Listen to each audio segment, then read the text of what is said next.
दोस्तों नमस्कार। और आज हम फिर आपके सामने हाजिर हैं एक नए विषय के साथ में।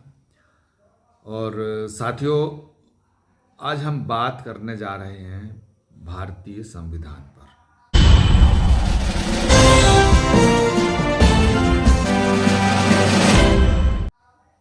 और आपने देखा होगा कि भी कुछ ही समय में भारत के संविधान को लेकर बहुत चर्चा होने लगी है।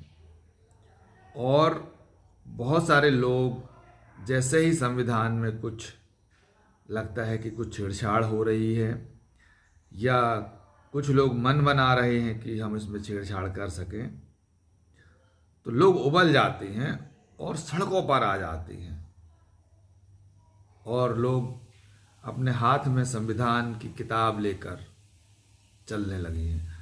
तो हमें ये जानना चाहिए कि भारत संविधान में ऐसी क्या बात लिखी है, ऐसा क्या है संविधान में कि लोग उबल पड़ते हैं, लोग निकल पड़ते हैं, हजारों लाखों की संख्या में सड़क पे आ जाते हैं, सरकारें गिर जाती हैं। तो आज हम इसी विषय पर बात करेंगे और हम आज ये भी देखेंगे कि संविधान नहीं था तब क्या था। यदि आप संविधान को पढ़ने बैठो तो आप संविधान को 15 मिनट से ज़्यादा एक सामान्य व्यक्ति की क्षमता नहीं है कि पढ़ ले। तो आज हम आपसे यही चर्चा करेंगे कि संविधान को कैसे पढ़ा जाए और संविधान को कैसे समझा जाए। एक तो ये बहुत महत्वपूर्ण बात है। दूसरी बात यह है कि जब संविधान नहीं था तब क्या था। संविधान तो 1950 में लागू हुआ, तो 1950 के पहले क्या था, क्योंकि तभी हमको ये बात समझ में आएगी कि लोग संविधान को इतना चाहते क्यों हैं। तो इसीलिए हमें लग रहा है कि पहले हम ये बात करें कि जब संविधान नहीं था तब देश में कैसे चलती थी व्यवस्था, सामाजिक व्यवस्था, यहाँ की राजनीतिक व्यवस्था, आर्थिक व्यवस्था कैसे चलती थी। इन विषयों पर थोड़ा हमें बात करना चाहिए और उसके बाद फिर हम आते हैं कि संविधान को कैसे पढ़ा जाए। अंग्रेजों का शासनकाल, तो अंग्रेजों के शासनकाल में क्या व्यवस्था थी।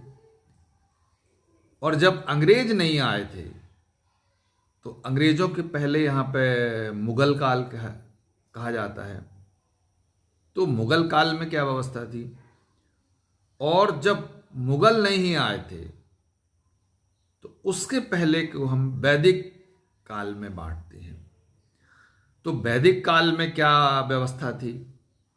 तो हम इन्हीं तीनों कालखंडों को अगर हम संक्षिप्त में इस पर चर्चा कर लें तो आगे हमको बहुत आसानी होगी इस बात को समझने में कि लोग क्यों इतना चाहते हैं संविधान को। तो पहले कालखंड में अगर हम बात करें तो उसे हम वैदिक काल कह सकते हैं, जहां पर व्यवस्था राजतंत्र के माध्यम से और सामंतवादी व्यवस्था के माध्यम से चलती थी। और इसमें जो सर्वोच्च होता था वो राजा सर्वोच्च होता था।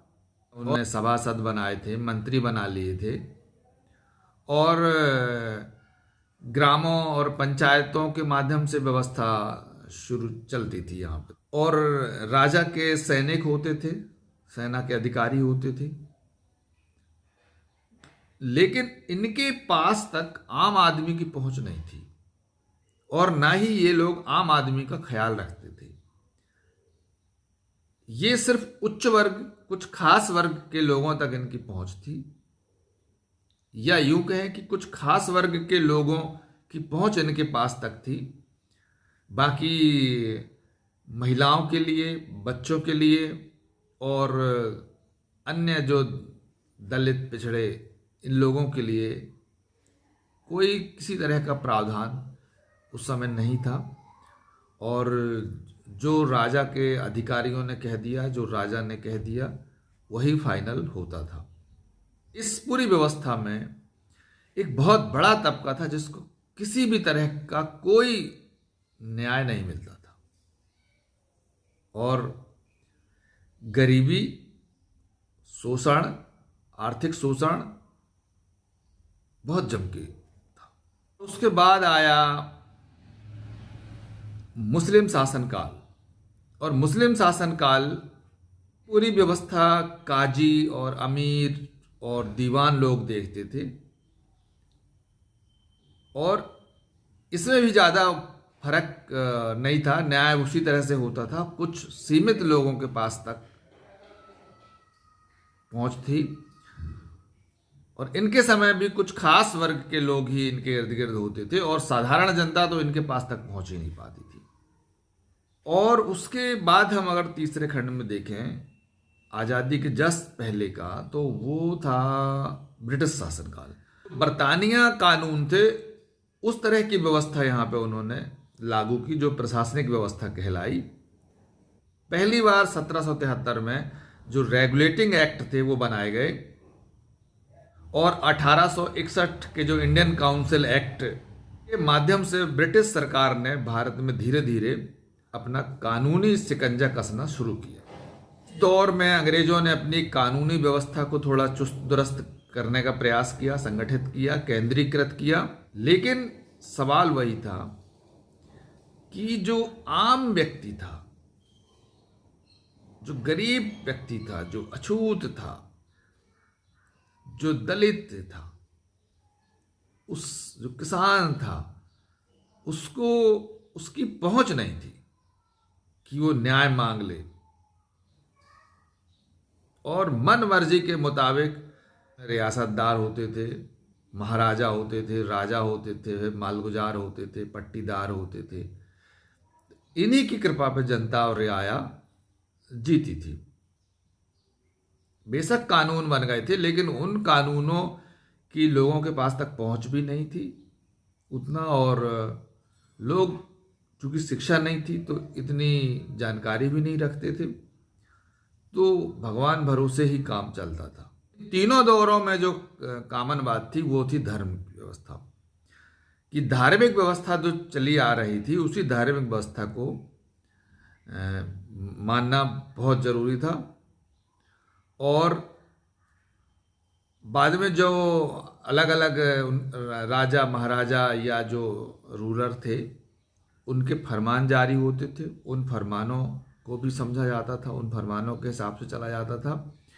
या फिर जो ग्रामीण व्यवस्था थी वहाँ पे कि पंचायतें हो जाती थी छोटी, या जो सामूहिक तौर पर निर्णय लिए जाते थे और सामूहिक सहमति बना के और लोगों को के साथ न्याय किया जाता था।